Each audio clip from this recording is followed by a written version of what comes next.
안녕하세요. 부자노트입니다. 오늘은 부동산 투자 점점 줄여라 라는 주제로 얘기해 볼까 하는데요. 부동산 투자에 대해서 제가 생각하는 방향성에 대해서 한번 얘기해 볼까 합니다. 그럼 바로 시작하도록 하겠습니다. 이번 영상에서 말하고자 하는 핵심은 제가 부동산이 하락한다, 폭락한다, 이제 부동산 투자는 끝났다 라고 얘기하는 건 절대 아닙니다. 부동산 투자에 대해서 제가 많은 얘기를 듣다 보니까 올바른 투자 방향이 이런 방향이겠구나 라고 제 개인적인 주관적인 의견을 한번 얘기 드리는 거니까 참고만 해주시면 좋을 것 같습니다. 저는 부동산 투자를 하면 할수록 투자 횟수를 줄여야 한다라고 생각을 하거든요. 그래서 왜 이렇게 생각하는지 이번 영상에서 쭉 말씀드려보도록 하겠습니다. 이번 영상의 주제, 그리고 오늘 제가 말씀드리려는 주제에 해당되시는 분들은 이런 분인 것 같아요. 부동산 투자 경험이 적으신 분들, 그리고 투자금이 여유롭지 않으신 분들, 최근 유입된 청년분들이 해당이 될 것 같아요. 그런 분들하고 경매를 하시는 분들, 경매하시는 분들이 다 그렇다는 건 아니지만 그래도 상당 부분 해당이 되는 것 같아서 제가 말씀드리려는 주제에 해당이 되시는 분들 같습니다. 부동산 투자를 하면 할수록 빠지는 함정이 있다고 저는 생각을 하거든요. 아까 주제에 해당되시는 분들이 이런 함정에 많이 빠지시곤 하는데 수익률에 매우 집착하게 되는 것 같아요. 수익률에 매우 집착하게 돼서 수익률이 높은 물건을 찾게 되고 그런 높은 물건을 찾아서 쫓아가게 되거든요. 근데 이렇게 하다 보면 궁극적으로 본질과 맞지 않는 투자를 하게 된다라고 저는 생각을 하거든요. 이런 부분이 있고 이번 주제에 해당되시는 분들, 투자금이 적거나 경매를 하시는 분들, 그리고 경매 낙찰을 원하시는 분들이 하다 보면 점차 덜 선호하는 물건에 집중을 하게 되거든요. 점점 외곽으로 간다든지 지방으로 간다든지 그런 지방에서도 광역시가 아니라 B급, C급 도시로 가서 그 B급, C급 도시에서도 선호하는 물건이 아닌 물건을 찾게 되거든요. 왜냐하면 경매를 하다 보면 낙찰을 받아야 되는데 우리가 생각하는 선호 물건이라든지 선호 입지의 물건들은 수익률을 아무리 계산해도 그거보다 높게 쓰시는 분들이 항상 있기 때문에 낙찰이 안 되는 경험을 많이 하셨을 거예요. 저도 많이 했었고 많이 봐왔었는데 그렇다 보니까 낙찰을 위해서 점차 덜 선호하는 입지로 가게 되고 덜 선호하는 물건에 점차 집중하게 돼서 그쪽으로 빠지게 된다라고 저는 생각을 합니다. 그리고 부동산이나 경매에 투자자로 왔었는데 이런 쪽으로 가다 보니까 저는 한마디로 꾼이 된다고 얘기를 많이 드리거든요. 꾼이나 안 좋게 얘기하면 투기꾼 이런 식으로 점점 빠져 들어가는 것 같아요. 이렇게 함정에 빠지다 보면 생기는 일들이 많은 분들이 겪어보셨을 수도 있겠는데 요즘 정책이라든지 규제가 많기 때문에 명의 문제도 있고 세금 문제도 있고 그리고 이런 분들이 수익률을 많이 보시기 때문에 그걸 계산하시다 보니까 가족 명의를 다 쓰게 되고 처음에는 그리고 법인도 만들었었고 근데 지금은 법인도 취득세나 이런 부분에 대해서 똑같이 허들이 크게 있다 보니까 이제는 매매 사업자까지 만들어 가면서 막 돌파구를 찾으시게 되거든요. 그리고 결국 이렇게 되고 포트폴리오는 이상한 물건들만 가득 차게 돼요.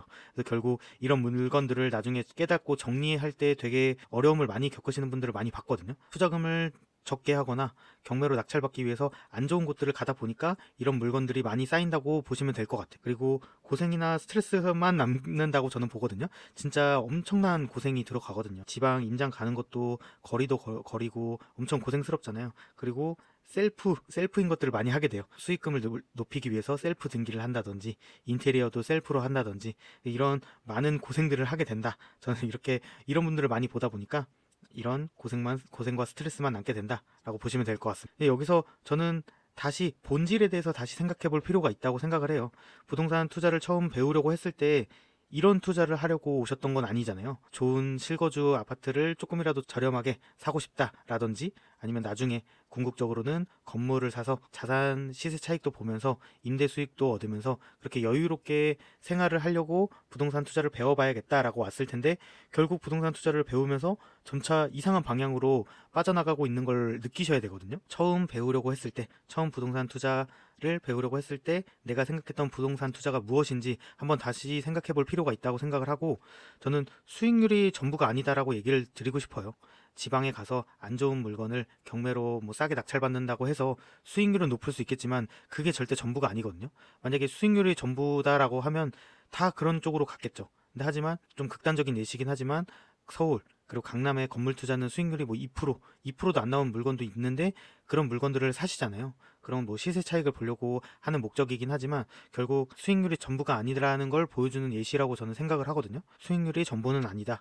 그리고 투자금이 적으신 분들이 이렇게 투자를 많이 하시는데 저는 투자금이 적다는 건 아직 그 시장에 들어올 준비가 안 됐다고 저는 생각을 해요. 안타까운 얘기일 수도 있지만 저는 준비가 안 됐다고 생각을 하고 차라리 그런 투자를 해서 내 포트폴리오나 내 명의를 버리는 것보다는 시드를 점차 늘려나가는 과정을 먼저 밟아야 된다고 생각을 해요. 제가 건물 투자에도 관심이 많아서 뭐 강남 건물 투자에 대한 유튜브 영상들도 많이 보는데, 그런 영상을 보면 상승장에 되게 무리하게 90% 정도 가까이 대출을 일으켜서 사신 분들이 되게 고초를 겪는 얘기를 많이 들었거든요. 그런 것들을 보면 90% 대출을 해서까지 강남 건물을 사려고 했던 분들은 강남 건물 시장에 들어갈 준비가 안 된 분들인데, 상승장이니까 대출을 해서 들어갔다고 저는 생각을 해요. 어쨌든 그거는 좀 극단적인 예시긴 하지만 결국 부동산 투자 전체의 본질이다. 그래서 투자금이 적어서 더 안 좋은 물건, 투자금이 적은 물건으로 가는 게 아니라 차라리 시드를 좀 더 늘리는 과정을 먼저 밟고, 그리고 사람들이 그나마 더 선호하는 입지, 선호하는 지역으로 갈 준비가 된 상태에서 투자를 하는 게 맞다라고 저는 생각을 합니다. 그리고 지금 그렇게 지방으로 간다던가 그런 투자금을 줄일 수 있는 물건을 한다던가 경매로서도 안 좋은 물건을 낙찰받으려고 한다, 이런 것들이 부동산 시장이 받쳐줘야 되고 다 시기가 있거든요. 근데 지금은 확실히 그런 시장은 아니다. 그리고 점차 양극화는 심해질 거기 때문에 그런 물건을 많이 산다고 돈이 되는 시장이 아니라고 생각을 하거든요. 추후에 그런 장이 다시 올 수는 있지만 지금은 저는 아니라고 생각을 해요. 그래서 이렇게 강의하시는 분들도 지금 이런 상황임을 분명하게 말해야 되는데 많이 안 그런 것 같아서 저는 좀 안타까운 생각이 들고 있습니다. 그러면 마지막으로 어떻게 해야 되는가? 저는 수익률에 너무 집착 안 하셨으면 좋겠어요. 수치적으로 계산하는 것도 중요하긴 하지만 결국 부동산 시장은 심리로 움직이는 경우가 많기 때문에 이런 게 전부가 아니다 라고 말씀을 드리고, 수익률이 전부가 아니다 라고 다시 한번 말씀드리고 싶습니다. 투자 횟수를 점점 부동산 투자를 하면 할수록 줄여야 된다라고 생각을 해요. 선호하는 물건, 점점 내가 자산을 키우면 키울수록 선호하는 입지로 주거 같은 경우에 갈아타기 해야 되고, 내가 자산이 좀 더 쌓이게 되면 건물 같은 경우도 선호하는 입지의 건물로 갈 수 있도록 점점 자기 그레이드를 높여야 된다라고 생각을 하거든요. 그래서 내가 수익이 생길 때마다 뭔가 그 수익에 맞춰서 작은 물건들을 계속 늘려나가는 게 아니라 어느 정도 시점이 되면 그런 것들을 정리해서 수익금을 모아서 조금 더 큰 물건으로 가고, 그런 식으로 늘려가야 된다고 생각을 합니다. 만약에 수익률에 너무 집착하게 되면 이런 부분을 못 하게 되거든요. 자금을 모아서 큰 물건을 하게 되면 작은 물건 여러 개 하는 것보다 그런 분들은 수익률이 낮아서 시간이 아깝다라고 생각을 하시기 때문에 그런 함정에 빠지는데, 결코 그런 수익률이 전부도 아니고 그렇게 하면 안 된다라고 말씀을 드리고, 점점 투자 횟수를 줄여야 되고 점점 선호하는 물건, 입지로 가야 된다. 그러면서 투자 횟수를 줄이면서 좋은 걸 해야 된다라고 다시 한번 말씀드리고 싶습니다. 수익률은 그렇게 지방 물건들을 하다 보면, 안 좋은 물건들을 하다 보면 잘 매도가 됐을 때 수익률은 높을 수 있어요.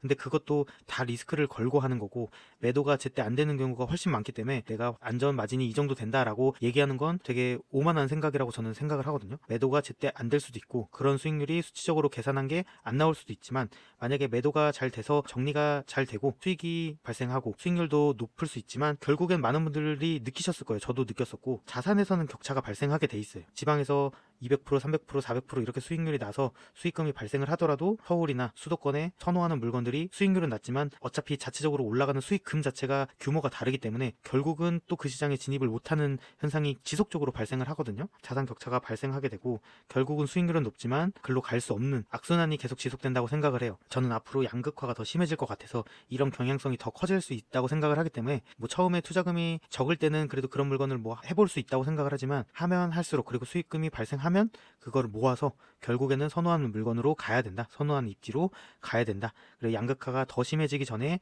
그런 흐름으로 타야 된다라고 저는 다시 한번 말씀드리고 싶습니다. 안정적으로, 그리고 장기 시계열 관점에서 투자를 봐야 되고, 그런 투자를 함으로써 자산을 늘려가야 된다고 생각을 합니다. 지방에 그런 투자 물건을 늘린다고 해서 그게 되게 안정적인 게 아니거든요. 부동산 투자 자체가 위험 자산에 투자하는 거기 때문에 안정성, 리스크의 부분도 분명히 생각을 해야 되거든요. 근데 수익률만 생각하다 보면 그런 경향을 무시하는 성향이 생기기 때문에 그런 걸 꼭 놓치면 안 되고, 수익률만 생각하는 게 아니라 리스크 부분도 생각을 해서 안정적으로 내가 장기 시계열로 자산을 늘려갈 수 있는 곳으로 상품이라든지 입지라든지 이런 부분을 선택해서 롱텀으로 자산을 늘려가는 방법을 항상 생각해야 된다라고 말씀드리고 싶습니다. 그럼 오늘도 영상 봐주셔서 감사합니다. 다음에도 좋은 영상으로 돌아오겠습니다. 감사합니다.